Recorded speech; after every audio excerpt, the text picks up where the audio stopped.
Hey guys, it's me, Olivie Blake, and I am not writing.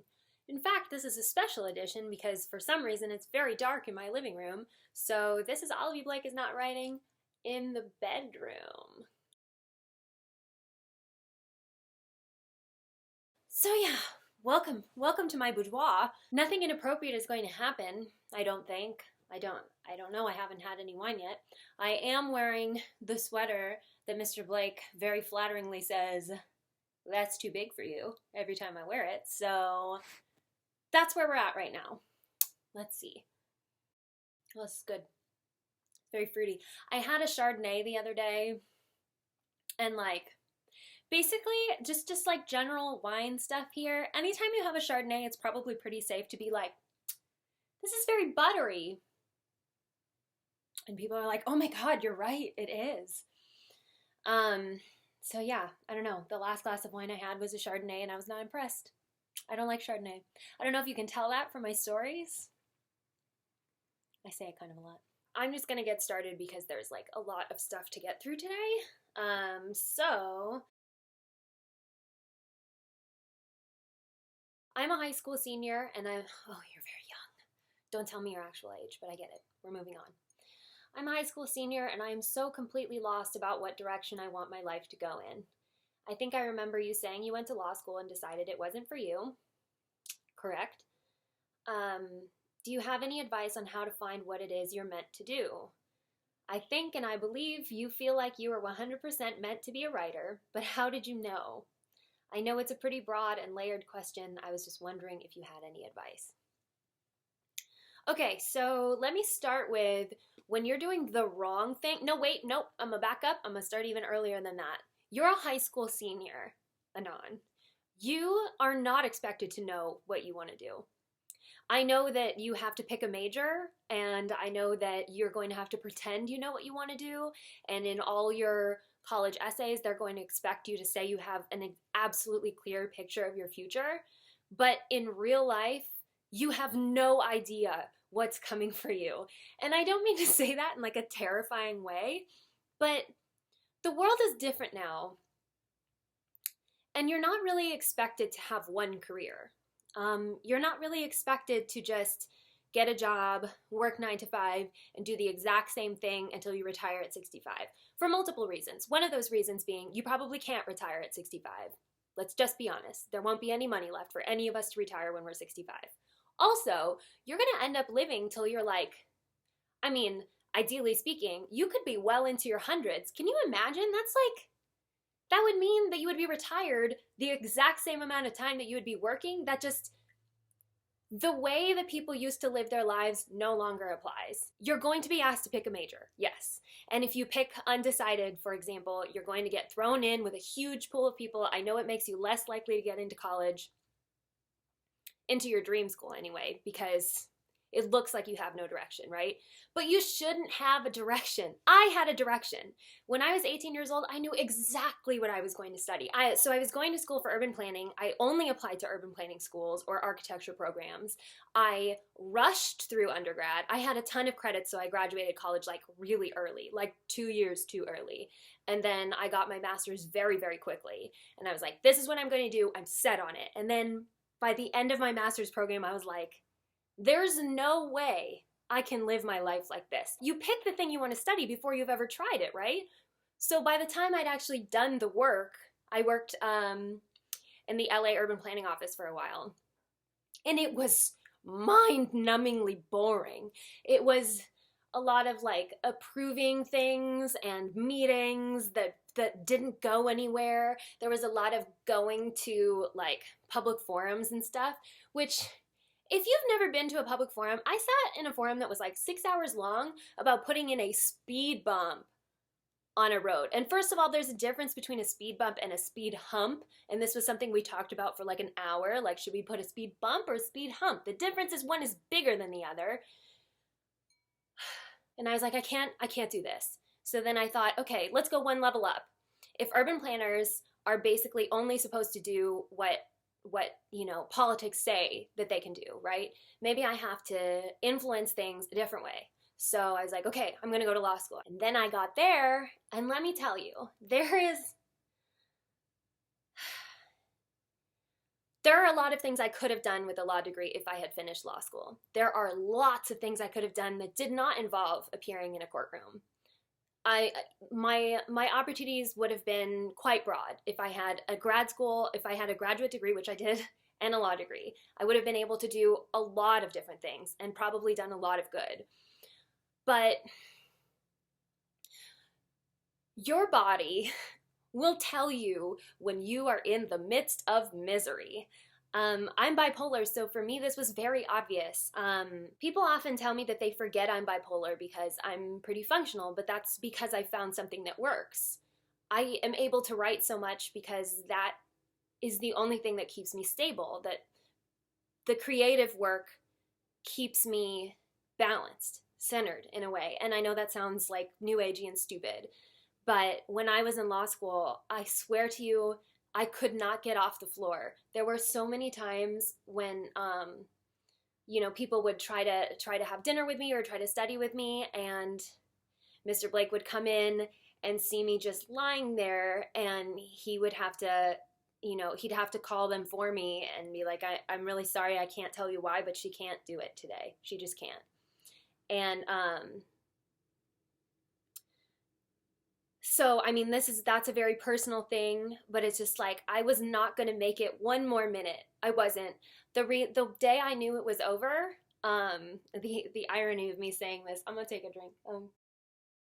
The day I knew I couldn't go back, Mr. Blake came in and I was drinking a bottle of wine at probably 2 in the afternoon. I think I had just come from class and I had stopped somewhere on the way home, and I was just like, I just want to feel nothing.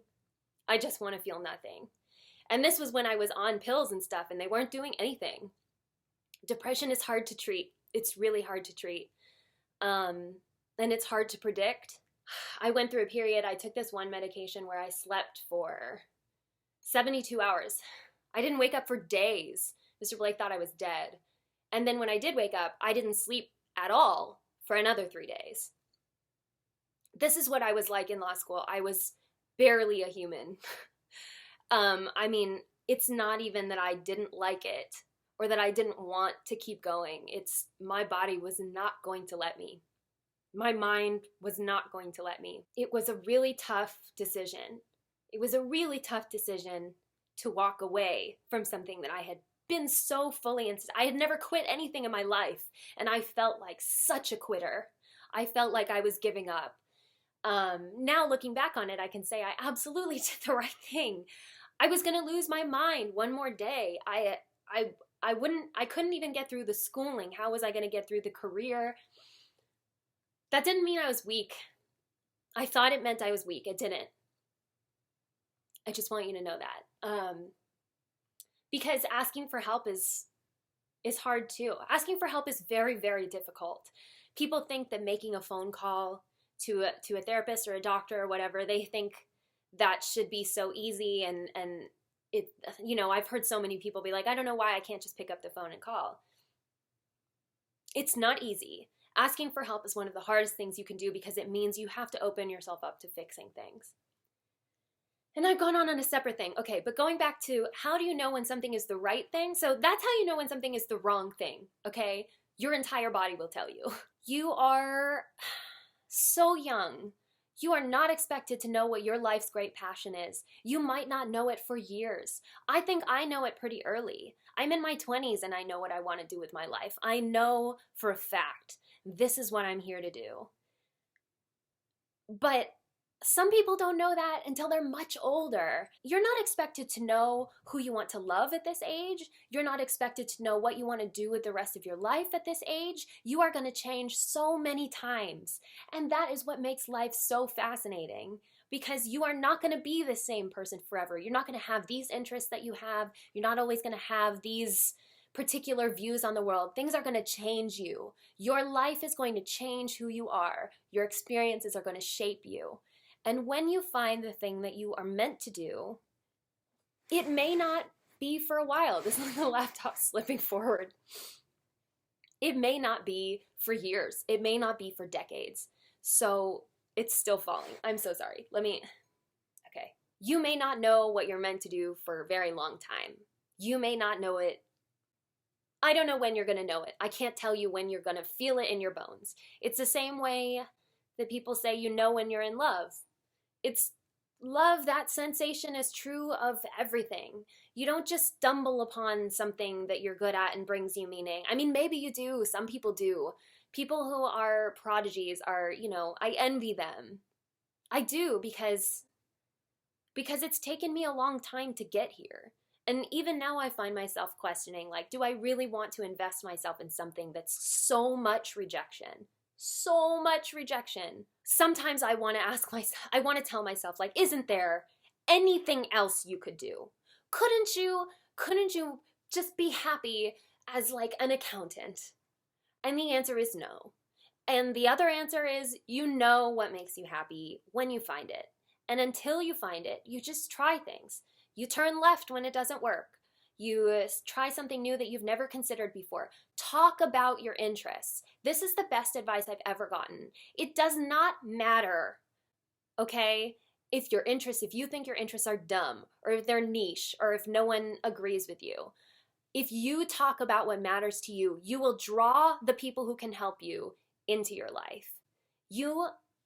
I know I sound like the secret here or whatever, but when you project your passion about things into the world, that is the only way you find things. Because you're just one person in this gigantic world full of opportunities. How can you know what's out there unless you look for it? I mean, people are going to point you in the direction of things you've never heard of before just because you happen to say, I care about this thing. This thing matters to me. This weird nerdy interest I have. It's the thing that gets me most excited. Don't think about what's going to get you paid. I mean, some people care about that. My brother does. My brother's super like, I think I've said this before, he's like materialistic in the best way. Like that just makes sense for him. That's what brings him joy right now. I think there might be a day when he wakes up and is like, actually, I really hate finance and I'm going to do something else now. And that's fine, because you can start over as many times as you want. There is no end date on this life thing. You can start over anytime. Starting over is like the scariest thing that there is. Everyone hates to start over. But you get better at it every time. You get better, you get closer, you keep going. I promise you, you just keep going. You just keep going and you find the thing. Or the thing finds you. Or the person. Or the friendship. Or the role model. They find you as long as you put yourself out there. So yeah, wow, that was a lot.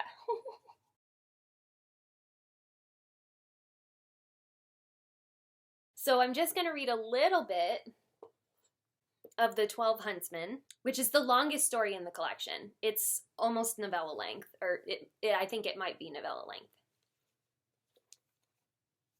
Midsummer Night Dreams. So, the 12 Huntsmen, or A Queen's Guide to Retribution. I picked this story on purpose. Do not be fooled by the title of this story. This is a comprehensive guide, yes, but there are some compulsory prerequisites for success. Like what, you ask? Well, for one thing, to be a queen, you must be willing to do everything in your power to fight for your throne. And when I say everything, I do mean everything. You have to be willing to witness bloodshed, to spill it yourself, to drain your own. Vengeance can be a pretty picture or a ruthless one. But if it is necessary for the sake of your crown, it must be done. It must be done. So, are you okay with murder? With bloodshed? With betrayal? Because you must be. You must. And if you are not, then this isn't the story for you. Pick up something else. Perhaps there's a vegan cookbook you might enjoy instead. But if you are willing to reign, if you feel it in your bones, that timeless necessity for greatness, then this is a story you should know, and one you can certainly learn from. It's an old story, in fact, but a timeless one, and one which every queen should hear on the day she takes her throne, and thereby opts to sign her life over to her people. Stupidly, the story begins with a man. Once upon a time, there was a prince whose father, the king, lay ill on his deathbed. The king, knowing his time had come, requested his son should sit beside him and begged the prince a parting favor.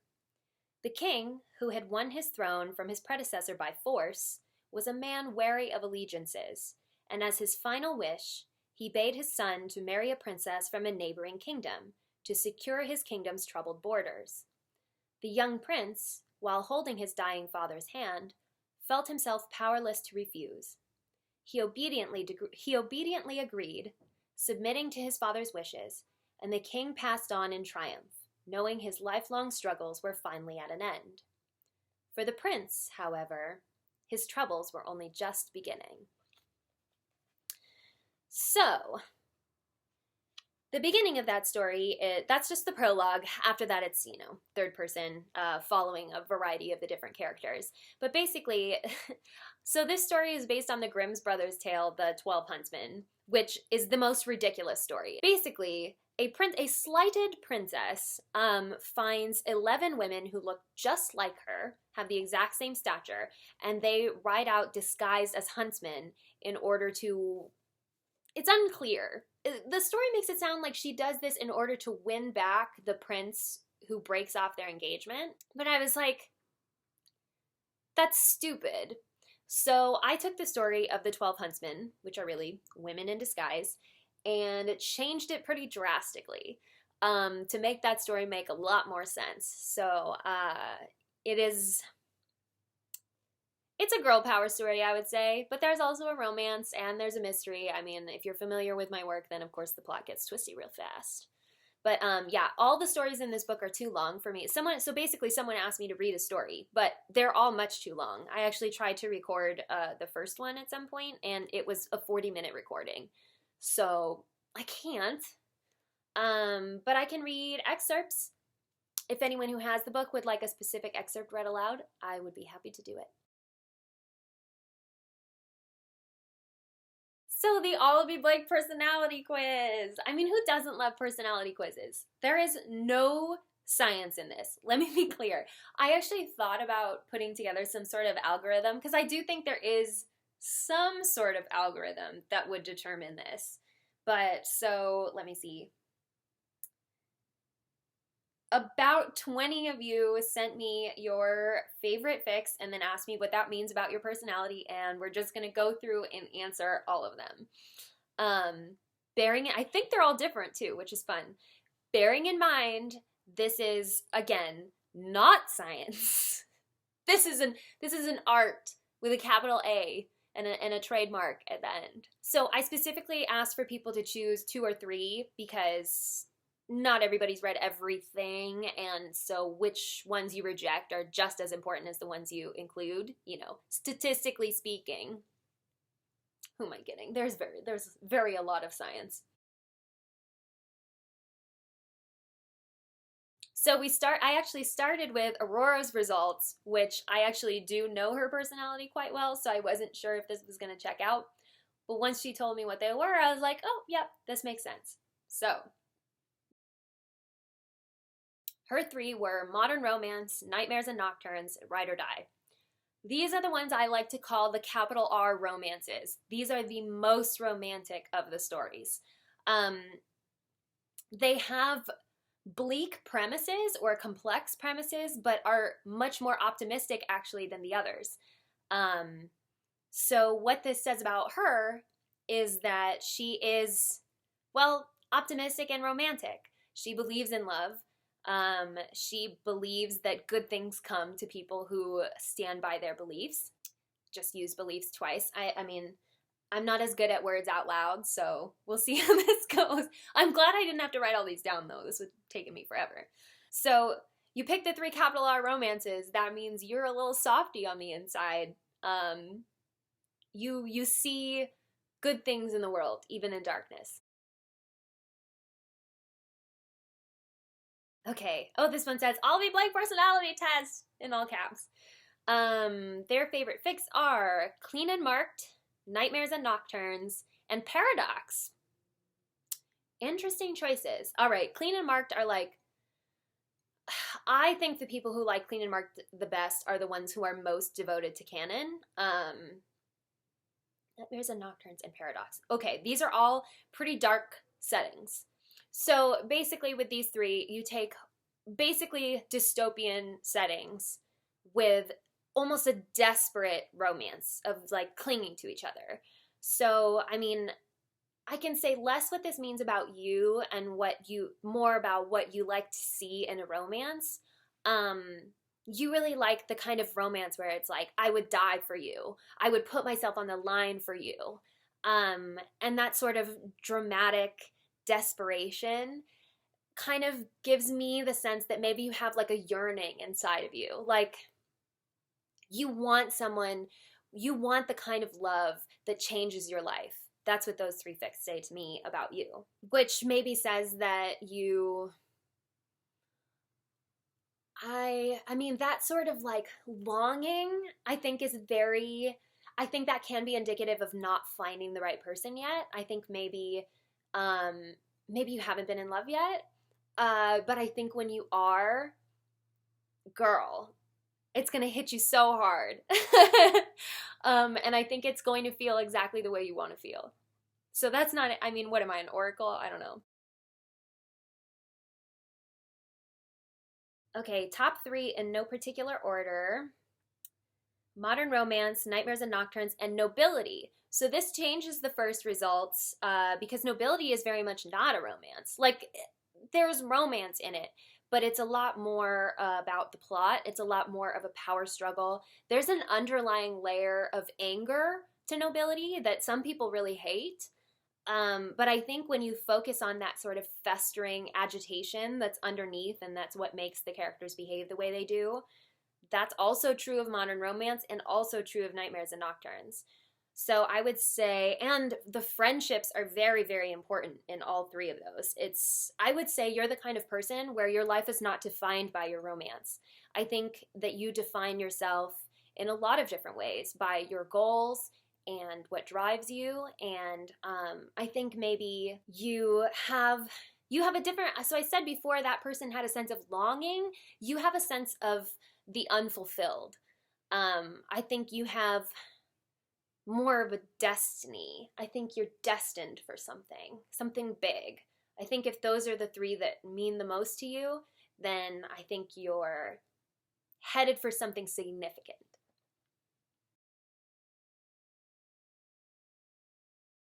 Okay, someone has 4 favorites. That's perfectly fine. Again, I said 2 to 3 because I needed to make sure you didn't just like pick all of them because that wouldn't tell me anything.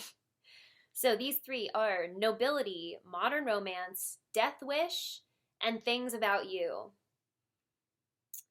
Okay, Things About You is super different from Nobility. So Things About You is the Daphne and Theo one-shot that goes with Nobility, but their story is very different. So even though Nobility and Things About You are very much about like women being disregarded in a sense, I think Things About You is very romantic. And it's kind of a practical romance, actually. Nobility, Modern Romance, Death Wish, and Things About You. Well, these are all kind of about finding love in a hopeless place. Actually, yeah, I'm going to go with that. Those 4 are all about finding love and kind of stumbling over it. Like, you've given up. You really don't think it exists. And then you happen to find it when you're not even looking for it. So I think actually you're a little bit cynical.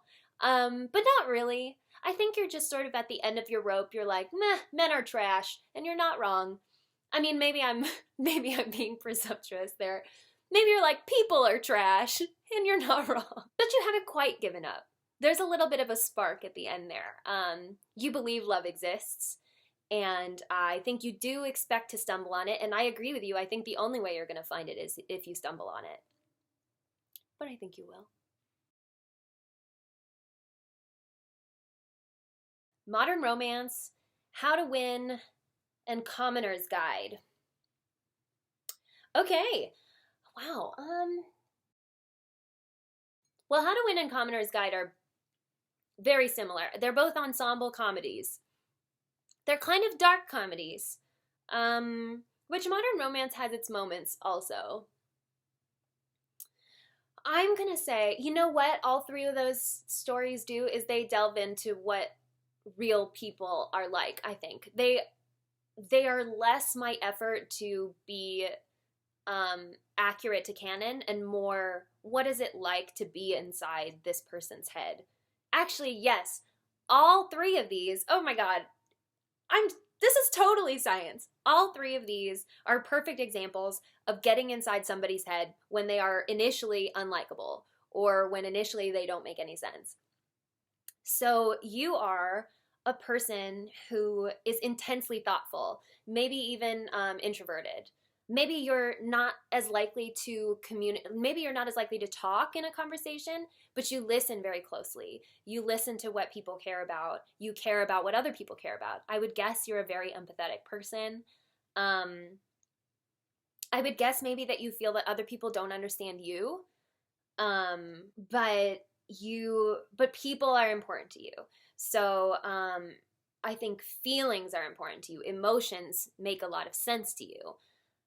If you're able to appreciate all three of those stories, it means you're not a very judgmental person. It's easy to change your mind about somebody. And that's great. I like you a lot.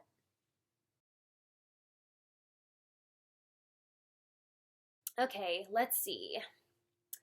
This is hard. How to Win for Sure, and The Real World Fix, Epistles, The Letters of Lord Voldemort, and Paradox. Oh, and this is someone who's enjoying Masters of Death. Okay, well, you basically picked my funny stories.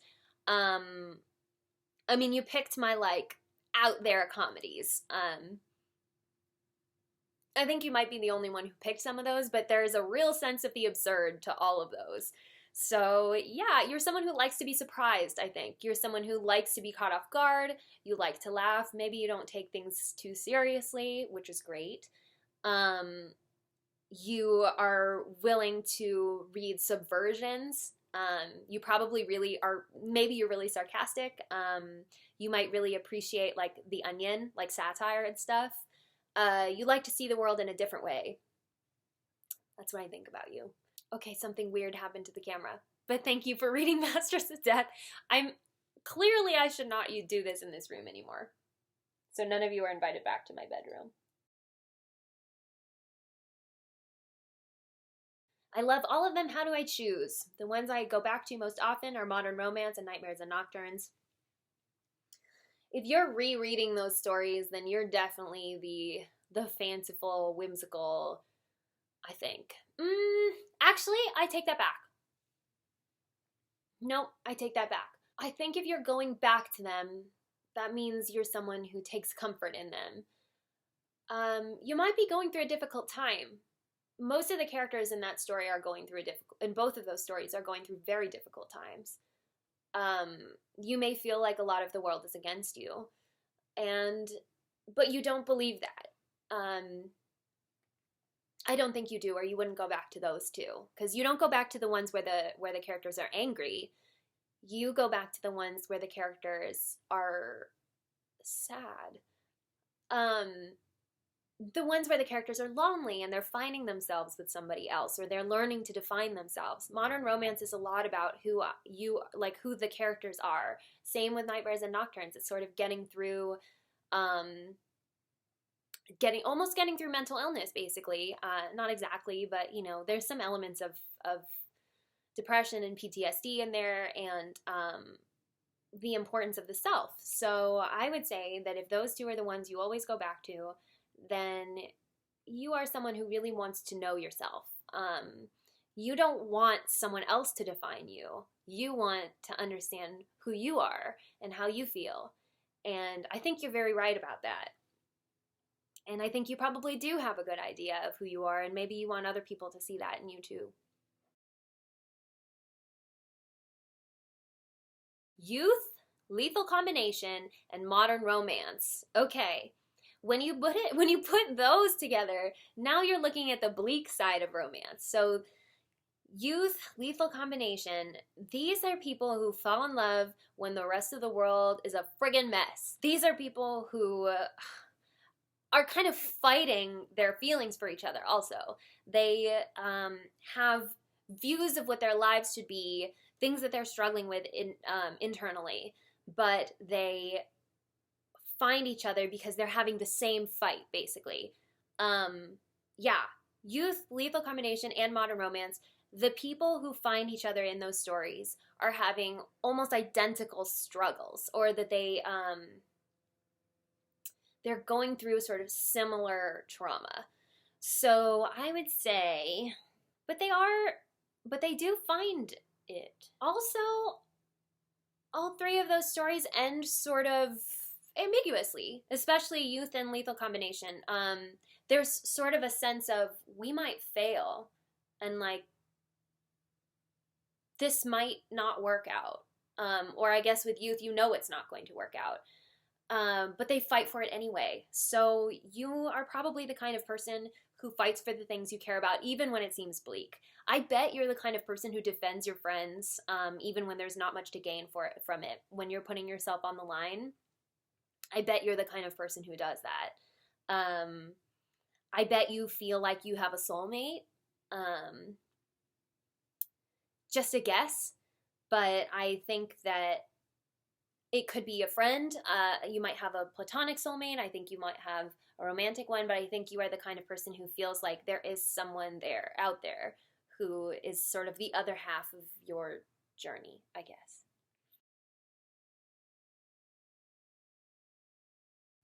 How to win Paradox and Commoner's Guide.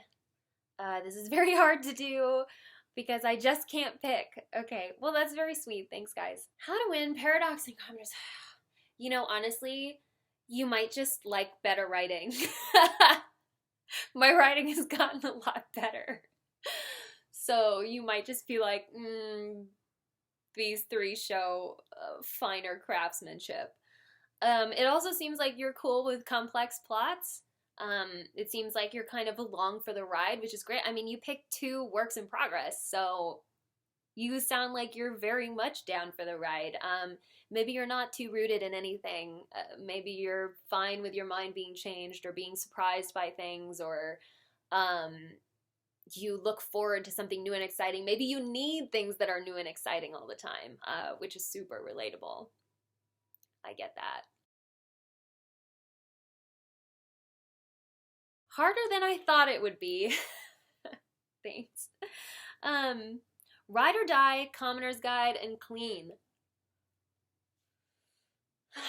These are pretty romantic. Outside of Commoner's Guide, Ride or Die and Clean have the most, like... Actually, okay. All 3 of these stories have... I don't know what to call this. They have the dreamiest Dracos. They have... So the romantic heroes in these ones are the most... They're the most, like, fantasy, I want to say. They're the one, I mean, definitely Clean and Ride or Die, you've got someone who is probably not real. Like, aspects of him are real, for sure. But, like, Ride or Die is, like, the stuff of female masturbation. I mean, he's a philosophy-quoting, gun-slinging biker dude with tattoos who loves his mother. Like,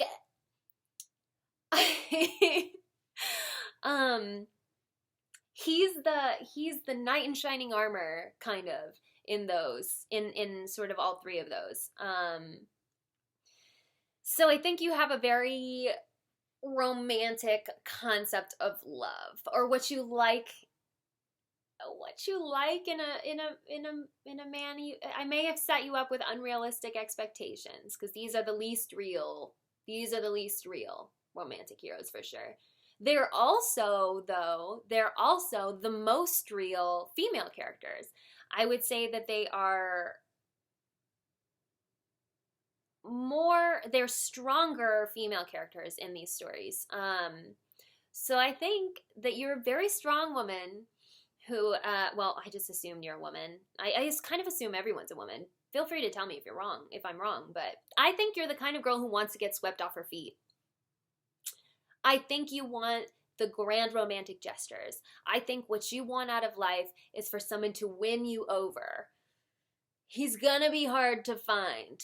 And I think it'd be kind of funny if you ended up marrying someone where you were the stronger, I think, of the two.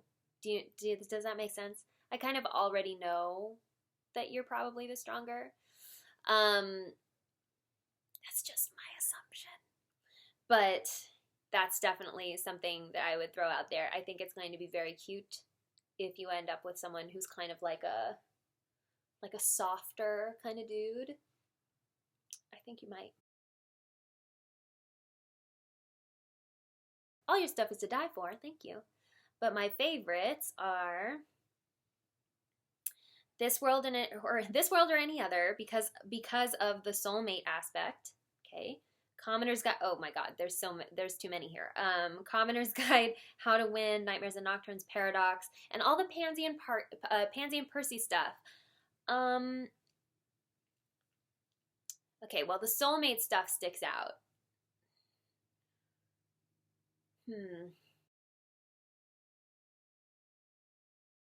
This is almost too much data because I don't know how to. So I'm going to focus on the soulmate stuff and the Pansy and Percy and what that says. You know, all of Pansy's stuff tends to be extremely romantic. I think because she likes to think of herself, or the way I write her, she likes to think of herself as someone who does not feel romance is important, or that she doesn't need to be swept off her feet. She's just there for the practical stuff. And same with Clean and Marked Hermione, I think. So I think maybe you probably do see the world in sort of a practical way. And therefore, the kind of romance that appeals to you is sort of the person who's a surprise, the person you don't really expect. You like hidden depths. I think maybe you like to be proven wrong about people. You like to go in with a certain... you like to be surprised, I guess, by who they are, which is a great quality to have. And so I think maybe you're the kind of person who looks at the world like, this is very straightforward and whatever. And you either have someone in your life or you aspire to someone in your life who's very different from you, who's the very opposite view, and who makes you see the world in a different way. I've thought long and hard about this for 5 minutes, and I don't know how to pick a favorite. Thank you. Lethal Combination, Ride or Die, and Vive la Tour. Oh, you're so good. Okay. Oh, now dogs are barking. Okay, Vive la Tour. If you have never read Vive la Tour, which you probably haven't because it's extremely niche, it is one of my more romantic romances. It's people who can't be together, and they fight it forever, and then they pine for each other. And Lethal Combination is very similar, and so is Ride or Die. So it's about people who shouldn't be together, and they fight everything. They make huge sacrifices. They give up stuff to be together. So one thing that says about you, you're very romantic. You've got some of that capital R romance.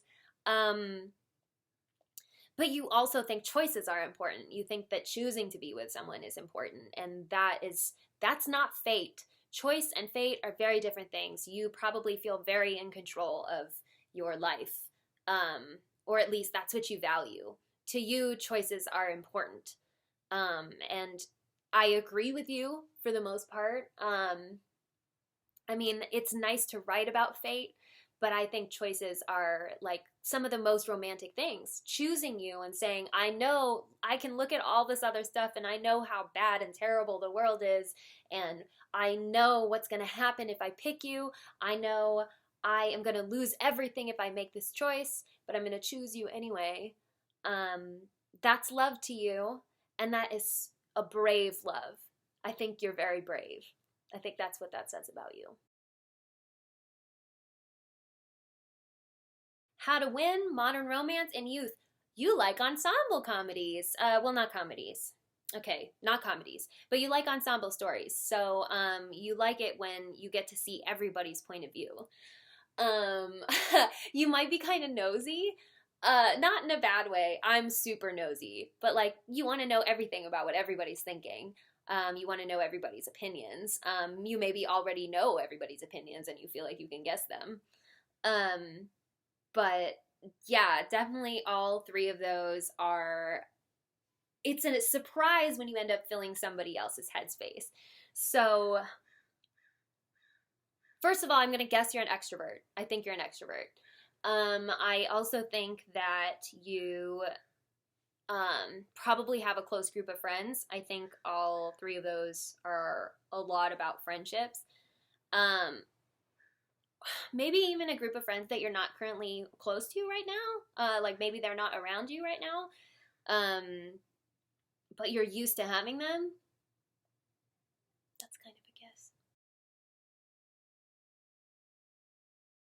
How would you classify my personality type if I told you my favorite stories are Nobility, The Commoner's Guide? Oh, Nobility and Commoner's Guide. Okay, you like royalty. I mean, aside from that being the obvious thing, and you're probably an Anglophile as well, there's super strong friendships in this story, especially female friendships, and there's a lot of kind of like underlying feminist rage in both those stories. I think maybe you like to, I mean, they're unrealistic situations with kind of more of my truths, I guess. Like, yeah, the situations are kind of, you're unlikely to be in these situations, but the underlying things that people say are more relatable, I think, in those stories than in other ones. So I think that capacity for imagination and fantasy is something that is a kind of a big thing with you. I think you're probably an imaginative and probably creative person, but underneath there's those truths, those things that are always true and things that maybe you look for. Female friendships are super strong in both of those. I would argue they're both pretty feminist. You might be a feminist. Good for you. Let's see. If your favorite is How to Win, but Commoner's Guide might be overtaking that. Also kind of mainstream. That's cute. I'm actually surprised Clean and Marked weren't on here more because I would say those two are probably the mainstream ones.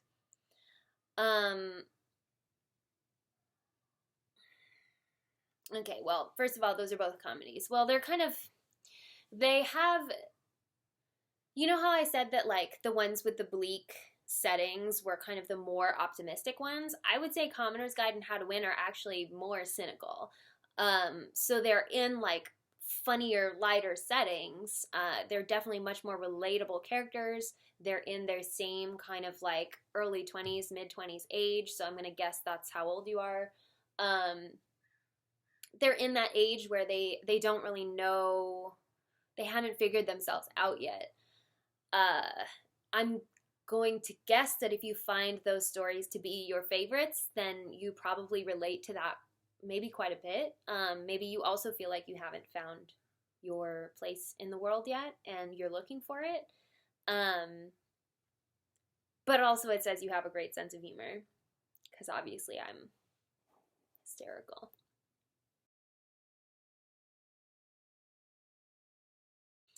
Okay, what if a person's favorites are Ride or Die, The Commoner's Guide, Correspondence, and Reunion? Okay. Correspondence is like so romantic. I mean, it's also the least canon-based, I would say. I mean, with the DHR Advent stuff, which I got asked to do it again this year, so thank you for nominating me. I'm really, really excited. I love doing it. But it's only 5,000 words, so like I don't really have time to build the characters. All I have time to do is set up some kind of plot. But it's, I mean, there's like a baby and a wedding and an engagement, so it's very like female daydream. So is Ride or Die. So is The Commoner's Guide. Reunion is kind of a curveball. reunions started with like an absurd premise of them just like running into each other, and it's very tropey. I mean, you do like the tropes. You like the tropes. But there's nothing wrong with that. I think, you know, so you like romance. I like romance too. They're very happy endings. All three of them have like happily ever afters. I mean, you don't technically know that with the Commoner's Guide, but I can tell you it has a happily ever after. So I think that's what you want in life. You want your happily ever after. I think that's probably what you're looking for. I would guess you're the kind of person who does put a lot of stock in fate and sort of that sense of like think something that you're meant for, which I think is an intensely female feeling. And so maybe other people make you feel silly for it. Or maybe you don't want to tell people that you feel that way because it makes you feel silly. But it's not silly. And I think that you are going to get your happily ever after. And I have no way to prove that. But I think so.